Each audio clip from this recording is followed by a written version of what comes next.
আমরা 10 দিন ব্যাপী কর্মসূচি নিয়েছি।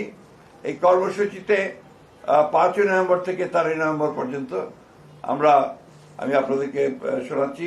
7 নভেম্বর মহান জাতীয় বিপ্লব ও সংহতি দিবস উপলক্ষে ওই দিন সকাল 6টায় নয়াপল্টনের বিএনপি কেন্দ্রীয় কার্যালয়ে সহ সারা দেশে দলীয় কার্যালয়গুলোতে দলীয় পতাকা উত্তোলন করা হবে।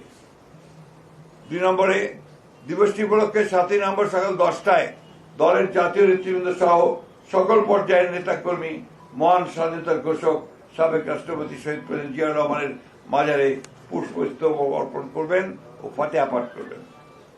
এই দিবসটি উপলক্ষে বিএনপির উদ্যোগে 7 নভেম্বর 2025 এটা মহানগরের উদ্যোগে, ঢাকা মহানগরের উদ্যোগে শুক্রবার বেলা 3টায় নয়াপল্টনস্থ বিএনপি কেন্দ্রীয় কার্যালয়ের সামনে থেকে র্যালি অনুষ্ঠিত হবে।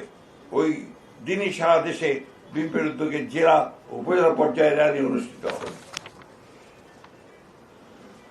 এছাড়াও দিবসটি উপলক্ষে দলের অঙ্গ সহযোগী সংগঠন স্ব উদ্যোগে আলোচনা সভা অন্যান্য কর্মসূচি পালন করবে।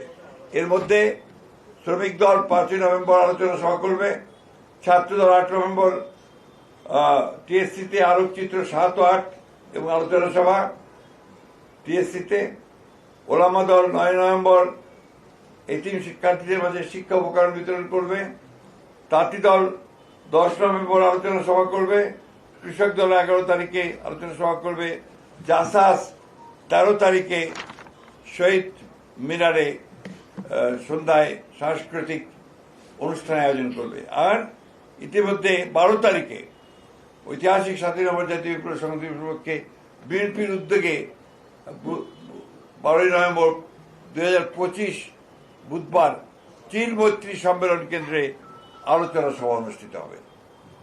এছাড়াও এই 7 নভেম্বর উপলক্ষে ডকুমেন্টারি, ভিডিও চিত্র, প্রিন্ট মিডিয়া সহ ফেসবুক, ইউটিউব, অনলাইনে অনেক ডকুমেন্টারি প্রকাশ করা হবে।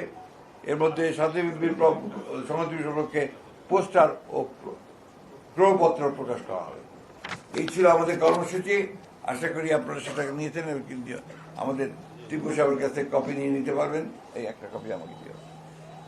এই বিষয়ে আমরা আবারও আপনাদের সামনে এই বিষয়টা তুলে ধরতে চাই যে 7 নভেম্বর আমাদের রাজনৈতিক জীবনে, জাতীয় জীবনে অত্যন্ত গুরুত্বপূর্ণ বলেই আমরা এই দিনটিকে স্মরণ করে রাখতে চাই এবং 7 নভেম্বরের যে আপনার দর্শন, সেই দর্শনকে সামনে নিয়ে সামনের দিকে এগিয়ে যেতে চাই। আপনাদের সবাইকে ধন্যবাদ। আসসালামু আলাইকুম, খুদা হাফেজ। বাংলাদেশ জিন্দাবাদ, বাংলাদেশ জাতীয় দল জিন্দাবাদ।